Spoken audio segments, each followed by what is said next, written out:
Hello നമസ്കാരം, എല്ലാവർക്കും xylem PSC സ്വാഗതം. അപ്പൊ നമുക്ക് ഒരുപാട് നാളത്തെ കാത്തിരിപ്പിന് ശേഷം നമ്മുടെ ബീറ്റ് ഫോറസ്റ്റ് ഓഫീസർ പരീക്ഷ വിളിച്ചിട്ടുണ്ട് അല്ലെ. ഒരുപാടധികം ഉദ്യോഗാർത്ഥികളെ നല്ല രീതിയിൽ റിക്രൂട്ട്മെന്റ് നടക്കുന്ന ഒരു പോസ്റ്റാണ് ബീറ്റ് ഫോറസ്റ്റ് ഓഫീസർ എന്ന് പറയുന്ന എക്സാമിനേഷൻസ് അല്ലെ. അപ്പോ കേരള വനം വകുപ്പിലേക്കുള്ള ബീറ്റ് ഫോറസ്റ്റ് ഓഫീസർമാരെ വിളിച്ചിട്ടുണ്ട്. നമുക്കറിയാം +2 ലെവൽ എക്സാമിനേഷൻസ് ആണ്. അതിന്റെ സിലബസ് ഓൾറെഡി നമ്മുടെ കയ്യിലുണ്ട് അല്ലെ.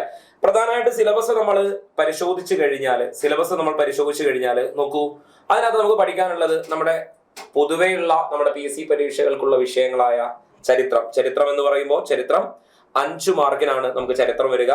അതുപോലെ തന്നെ ഭൂമിശാസ്ത്രമുണ്ട്, അതായത് ജോഗ്രഫി ഉണ്ട്, അതും 5 മാർക്കിനാണ്. അതുപോലെ തന്നെ എക്കണോമിക്സ്, ധനതത്വശാസ്ത്രം 5 മാർക്കിനുണ്ട്. ഇന്ത്യൻ ഭരണഘടന 8 മാർക്കിന് ഇന്ത്യൻ ഭരണഘടനയുണ്ട്. അതുപോലെ കേരളം ഭരണ സംവിധാനം സിവിക്സ് അല്ലെ, അത് 3 മാർക്കിന് ചോദിക്കും എന്ന് പറയുന്നുണ്ട്. അതുപോലെ ജീവശാസ്ത്രവും പൊതുജനാരോഗ്യവും 4 മാർക്കിനുണ്ട്. ഭൗതിക ശാസ്ത്രം 3 മാർക്കിനുണ്ട്. രസതന്ത്രം കെമിസ്ട്രി 3 മാർക്കിനുണ്ട്. കലാകായികം സാഹിത്യം സംസ്കാരം 4 മാർക്കിനുണ്ട്. അതേപോലെ തന്നെ നോക്കിയാൽ നമുക്ക് മനസ്സിലാവും ആനുകാലിക വിഷയങ്ങൾ, അതായത് കറണ്ട് അഫയേഴ്സ് 10 മാർക്കും. മാത്സ്, മെന്റൽ എബിലിറ്റി പോലെയുള്ള സബ്ജക്റ്റുകൾ 10 മാർക്ക്. English 10 mark. പ്രാദേശിക ഭാഷ 10 മാർക്ക്. അതുപോലെ നമ്മളുടെ ഇത്തരം പോസ്റ്റുകളിലേക്ക്, പ്രത്യേകിച്ച് യൂണിഫോം പോസ്റ്റുകളിലേക്കൊക്കെ വരുമ്പോൾ നമുക്ക് ഏറ്റവും ഇമ്പോർട്ടന്റ് ആയിട്ട് വരുന്ന ഒരു ടോപ്പിക് എന്ന് പറയുന്നത് അതിന്റെ സ്പെഷ്യൽ ടോപ്പിക് എന്നത് തന്നെയാണ്. സ്പെഷ്യൽ ടോപ്പിക്സ് അല്ലെ, അതായത് ആ പോസ്റ്റിന്റെ തസ്തികയുടെ ജോലി സ്വഭാവത്തിന്റെ അടിസ്ഥാനത്തിലുള്ള ഒരു സ്പെഷ്യൽ ടോപ്പിക്ക് നമുക്ക് പഠിക്കാനുണ്ട്. ഇപ്പോ ബീറ്റ് ഫോറസ്റ്റ് ഓഫീസറിനെ സംബന്ധിച്ചിടത്തോളം അത് ആ സ്പെഷ്യൽ ടോപ്പിക്ക് നമുക്ക് 20 മാർക്കിന് സ്പെഷ്യൽ ടോപ്പിക് എന്ന് പറയുന്ന വളരെ വലിയൊരു മെജോറിറ്റി ടോപ്പിക്ക് നമുക്ക് ബീറ്റ് ഫോറസ്റ്റ് ഓഫീസറിൽ കാണാം. അതായത് ഈ ഒരു സിലബസ് നമ്മൾ പരിശോധിച്ചാൽ നോക്കൂ, ഈ സ്പെഷ്യൽ ടോപ്പിക്ക് 20 മാർക്ക്. അതുപോലെ മലയാളം, ഇംഗ്ലീഷ്, മാത്സ് എന്നീ വിഷയങ്ങൾ ചേർന്ന് ഇത് 3 കൂടി 30 മാർക്ക് അല്ലെ. അതുകൂടാതെ ഇത് 20 മാർക്കും, ഏകദേശം 50 മാർക്ക് നമുക്ക് ഈ പറയുന്ന വിഷയങ്ങളിൽ തന്നെ ഹോൾഡ് ചെയ്ത് നിൽക്കുന്നുണ്ട്. അത് വളരെ ഇമ്പോർട്ടന്റ് ആയിട്ടുള്ള ഒരു പോയിന്റ് ആണ്. നമ്മൾ ഫോക്കസ് ചെയ്ത് പഠിക്കേണ്ട ഏരിയ തന്നെയാണ് ഈ പറയുന്ന സബ്ജക്റ്റുകൾ എല്ലാം തന്നെ. ബാക്കിയുള്ളത് പഠിക്കണ്ട എന്നല്ല, ഏറ്റവും കൂടുതൽ നമ്മൾ ഫോക്കസ് ചെയ്യേണ്ട ഏരിയ തന്നെയായിരുന്നു ഇത് അല്ലെ. ഒരു മെജോറിറ്റി ഓഫ് മാർക്ക്, അതായത് ഒരു 50% മാർക്ക് നമുക്ക് ഹോൾഡ് ചെയ്തിരിക്കുന്നതാണ്. അതിനകത്ത് ഏറ്റവും ഇമ്പോർട്ടന്റ് ആയിട്ട് വരുന്നത് തന്നെയാണ് സ്പെഷ്യൽ ടോപ്പിക്സ്. എല്ലാവരും ഒരു എക്സാമിനേഷൻസ് തുടങ്ങുന്ന സമയത്തൊക്കെ എപ്പോഴും ആശങ്കപ്പെടുന്ന ഒരു കാര്യമാണ് ഈ സ്പെഷ്യൽ ടോപ്പിക്സ് എങ്ങനെ പഠിച്ചു പോകും, എങ്ങനെയാണ് പഠിക്കേണ്ടതെന്ന് അറിയില്ല, ഇങ്ങനെയുള്ള കുറെ പ്രശ്നങ്ങൾ. ഇപ്പോ നമ്മുടെ ബീറ്റ് ഫോറസ്റ്റ് ഓഫീസറുടെ സ്പെഷ്യൽ ടോപ്പിക്കുകൾ നമ്മൾ പരിശോധിച്ചു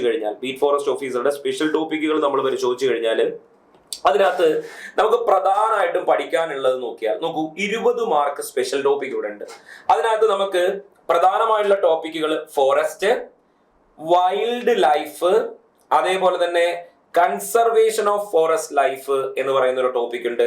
അതുപോലെ തന്നെ നമുക്ക് IT സംബന്ധമായത് നോക്കൂ, IT സംബന്ധമായ IT ആക്ട് 2000 പ്രകാരമുള്ള ചോദ്യങ്ങളും നമുക്ക് എന്തുണ്ട് സ്പെഷ്യൽ ടോപ്പിക്കിനകത്ത് വരുന്നുണ്ട്. അപ്പോൾ ഇത്രയും എണ്ണം ഉൾപ്പെട്ട എത്രയാണ് 20 മാർക്കാണ് നമുക്ക് സ്പെഷ്യൽ ടോപ്പിക്കിനായിട്ട് റിസർവ് ചെയ്തിട്ടുള്ളത്. ഇപ്പോ ഫോറസ്റ്റ് എന്ന് പറയുന്ന ഒരു ചാപ്റ്റർ നമ്മുടെ മൊഡ്യൂളിലെ ഫസ്റ്റ് മൊഡ്യൂളായി വരുന്ന സ്പെഷ്യൽ ടോപ്പിക്കിന്റെ ഫസ്റ്റ് മൊഡ്യൂളായി വരുന്ന ഫോറസ്റ്റ് എന്ന് പറയുന്ന ചാപ്റ്റർ പരിശോധിച്ചു കഴിഞ്ഞാൽ അതിനകത്ത് പ്രാഥമികമായി എന്താണ് വനം, വനത്തിന്റെ ഡെഫിനിഷൻ, അതായത് എന്താണ് വനം, വനസംബന്ധമായ കാര്യങ്ങൾ എന്തൊക്കെയാണ്, അതിന്റെ റോൾ എന്താണ്, അത് പ്രകൃതിയുമായി എത്രത്തോളം ബന്ധപ്പെട്ടിരിക്കുന്നു, അത് നമ്മുടെ ഭരണ സംവിധാനവുമായിട്ടും ഓരോ മനുഷ്യന്റെ ജീവിതവുമായിട്ടും അതെങ്ങനെ സമന്വയിച്ച് കിടക്കുന്നു, ഇത്തരം കാര്യങ്ങളാണ് നമ്മൾ ഫോറസ്റ്റുമായിട്ട് ബന്ധപ്പെട്ട് നോക്കുമ്പോൾ നമ്മൾ പ്രധാനമായിട്ടും നോക്കേണ്ടത്.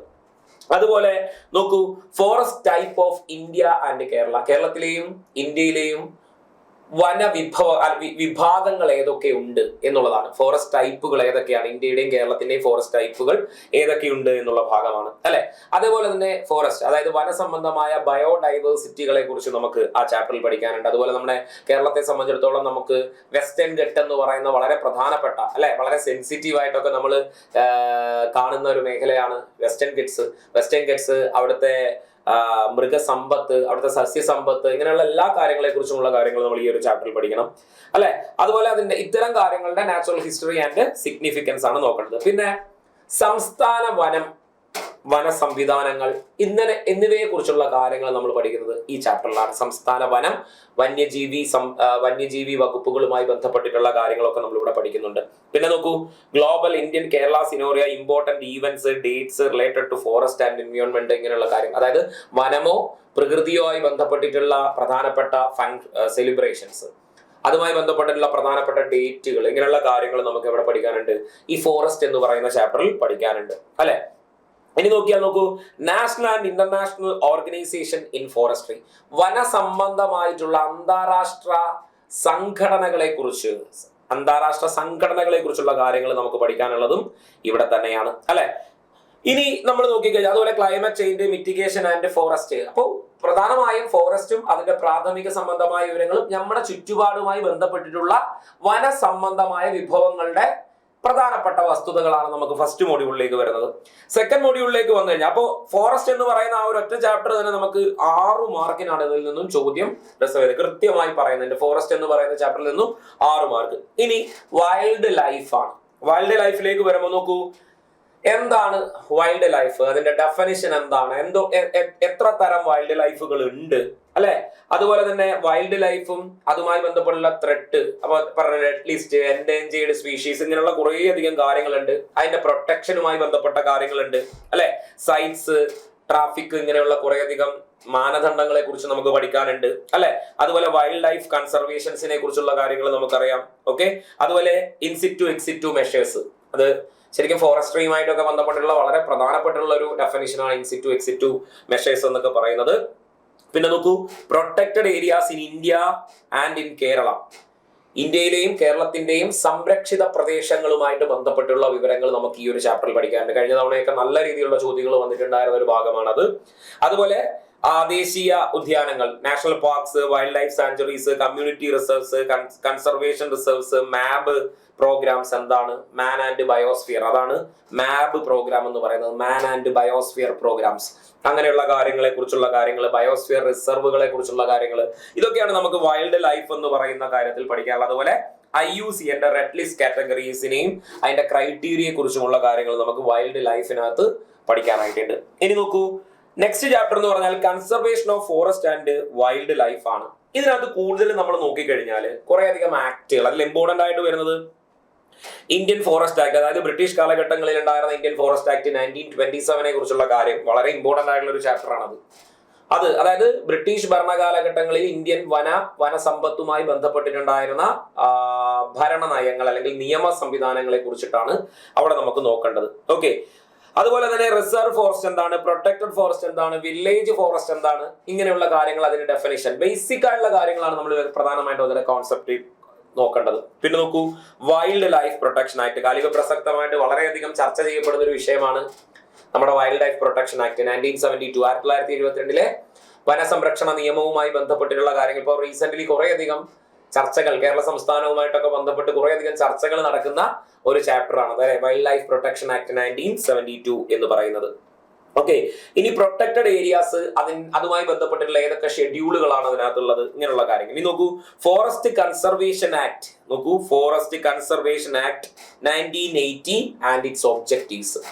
1980 ഫോറസ്റ്റ് കൺസർവേഷൻ ആക്ടും അതിന്റെ പ്രധാനപ്പെട്ട ഒബ്ജക്റ്റീവ്സ് എന്തൊക്കെയാണ് എന്നുള്ള കാര്യമാണ് അവിടെ പറയുന്നത്. ഇനി നോക്കൂ, ഇമ്പോർട്ടന്റ് കൺസർവേഷൻ പ്രോജക്ട്സുകൾ, അത് ഇന്ത്യയിലെ ആകാം, കേരളത്തിലേക്ക് ആവാം, പക്ഷെ നമ്മളത് കൃത്യമായി പഠിക്കണം. Important conservation project.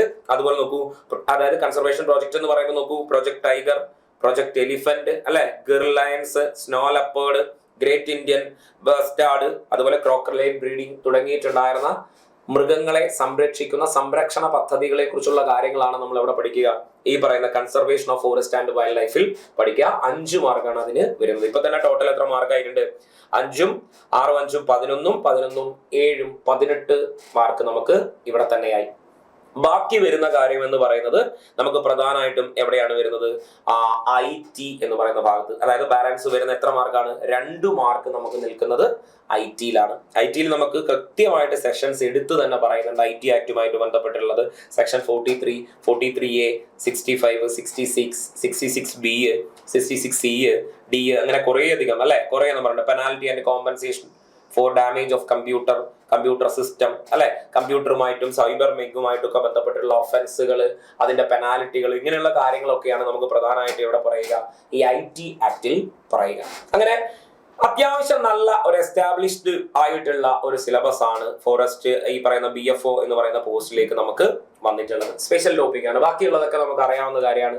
History, geography, economics, constitutions, art and culture, അല്ലെ, maths and mental ability, English, Malayalam, അല്ലെ, സയൻസ് ടോപ്പിക്കുകൾ എല്ലാം ഉണ്ട്. അതായത് ഫിസിക്സ്, കെമിസ്ട്രി, ബയോളജി എല്ലാം ഉണ്ട്. ഇങ്ങനെയുള്ള ചാപ്റ്ററുകളാണ് നമുക്ക് അല്ലാതെ പഠിക്കാനായിട്ടുള്ളത്. ഗംഭീരമായൊരു പഠിത്തം നടത്താമെങ്കിൽ അടിപൊളി മാർക്ക് സ്കോർ ചെയ്യാം. പിന്നെ സ്പെഷ്യൽ ടോപ്പിക്കിനെ കുറിച്ച് കുറേ ആശങ്കകൾ നിങ്ങൾക്ക് ഉണ്ടാവും. ഇതെങ്ങനെ ഇത്ര ആഴത്തിൽ? ഒരുപാട് ആഴത്തിലൊന്നും ശരിക്കും BFO ഇതുവരെ ചോദിച്ച് കണ്ടിട്ടില്ല. വളരെ ബേസിക് ആയിട്ടുള്ള കാര്യങ്ങൾ ഇതിൽ നിന്നും പഠിച്ചെടുക്കുക എന്നുള്ളതാണ് നമ്മൾ ചെയ്യേണ്ട പ്രധാനപ്പെട്ട കാര്യം എന്ന് പറയുന്നത്. പക്ഷേ സിസ്റ്റമാറ്റിക് ആയിട്ടും വളരെയധികം ഫോക്കസ്ഡ് ആയിട്ട് നമ്മൾ ഈ പറയുന്ന സിലബസിനകത്ത് നിന്നുകൊണ്ടുള്ള കൃത്യമായൊരു പഠനം നടത്തുക എന്നുള്ളത് വളരെ അത്യാവശ്യവുമാണ്. അപ്പൊ നമുക്ക് ഒരുപക്ഷെ നമ്മൾ പഠിച്ച ഇതുവരെയുള്ള നമ്മുടെ ക്വാളിഫിക്കേഷൻ അനുസരിച്ച് ചിലപ്പോൾ പലർക്കും ഈ പറയുന്ന ഫോറസ്ട്രിയുമായിട്ടോ അങ്ങനെയൊക്കെയുള്ള കാര്യങ്ങളായിട്ട് പഠിക്കുക എന്നുള്ളതിൽ ബുദ്ധിമുട്ടുള്ളവരുണ്ടാവും. പിന്നെ നിയമങ്ങളുമായി ബന്ധപ്പെട്ട കാര്യങ്ങളാണ്, ഫോറസ്റ്റും വനസമ്പത്തുമായി ബന്ധപ്പെട്ടുള്ള കാര്യങ്ങളാണ്. വളരെ രസകരമായി പഠിക്കാൻ പറ്റും. നമ്മുടെ ചുറ്റുപാടുകളുമായിട്ട് ഒബ്സർവ് ചെയ്തൊക്കെ നല്ല രീതിയിൽ പഠിക്കാൻ പറ്റുന്ന ഒരു സ്പെഷ്യൽ ടോപ്പിക് തന്നെയാണ് നമുക്ക് ബീറ്റ് ഫോറസ്റ്റ് ഓഫീസറിനുള്ളത്. പക്ഷെ അത് സിസ്റ്റമാറ്റിക് ആയിട്ടൊരു ലേണിംഗ് നിങ്ങൾ പാറ്റേൺ ചെയ്യേണ്ടതായിട്ടുണ്ട്. അപ്പൊ എല്ലാവരും കൺസേൺ ചെയ്യുന്ന പോയിന്റ്, ഒരുപക്ഷെ എല്ലാ ടോപ്പിക്കുകളും അറിയായിരിക്കും, നിങ്ങൾ എല്ലാവരും കൺസേൺ ചെയ്യുന്ന വിഷയം എന്ന് പറയുന്നത് നമ്മുടെ സ്പെഷ്യൽ ടോപ്പിക് എന്നത് തന്നെയാണ്. എപ്പോഴും നമ്മുടെ ഇത്തരം പോസ്റ്റുകൾ വന്ന എല്ലാവരും ചോദിക്കുക സ്പെഷ്യൽ ടോപ്പിക്കാണ്. അപ്പൊ എല്ലാവരോടുമായി പറയുകയാണ്, നമുക്ക് സ്പെഷ്യൽ ടോപ്പിക്ക് വളരെ സിസ്റ്റമാറ്റിക് ആയിട്ട് തന്നെ പഠിച്ചു പോകാം. വളരെ ഹാപ്പി ആയിട്ട് ഈ പറയുന്ന സിലബസുകൾ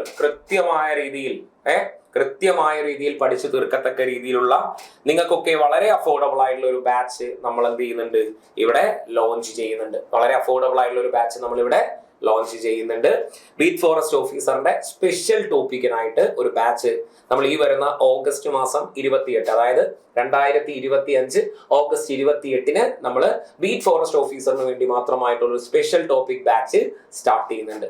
കോഴ്സിന്റെ ഫീസ് 699 രൂപയാണ് നിങ്ങളുടെ കോഴ്സ് ഫീസ്. ഇപ്പോൾ ജോയിൻ ചെയ്യുന്നവർക്ക് 699 രൂപയായിരിക്കും കോഴ്സ് ഫീസ് ആയിട്ട് ഉണ്ടാവുക കേട്ടോ. ഇപ്പൊ ജോയിൻ ചെയ്യുന്നവർക്ക്, ഈ പരീക്ഷയ്ക്ക് തയ്യാറെടുക്കുന്നവർക്ക് ഏറ്റവും ആദ്യം തന്നെ നിങ്ങൾ ജോയിൻ ചെയ്യാൻ ശ്രമിക്കുക. 699 രൂപയ്ക്ക് നിലവിൽ നിങ്ങൾക്ക് ഇപ്പോൾ ബീറ്റ് ഫോറസ്റ്റ് ഓഫീസറിന്റെ സ്പെഷ്യൽ ടോപ്പിക് ബാച്ച് ലഭിക്കും.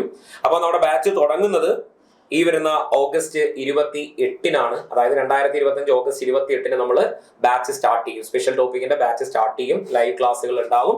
അപ്പോൾ ലൈവ് ക്ലാസ് നിങ്ങളുടെ സംശയങ്ങൾ തീർക്കാനും കൃത്യമായ രീതിയിൽ പഠനം നിങ്ങൾക്ക് മോണിറ്റർ ചെയ്ത് പോകാനും പറ്റുന്ന ഒരു അഫോർഡബിൾ ആയിട്ടുള്ള എല്ലാ ഭാഗങ്ങളും കവർ ചെയ്യുന്ന, അതായത് സ്പെഷ്യൽ ടോപ്പിക്കിന്റെ എല്ലാ ഭാഗങ്ങളും കവർ ചെയ്യുന്ന ഒരു ബാച്ച് തന്നെ ആയിരിക്കും ഈ ഒരു ബാച്ച്.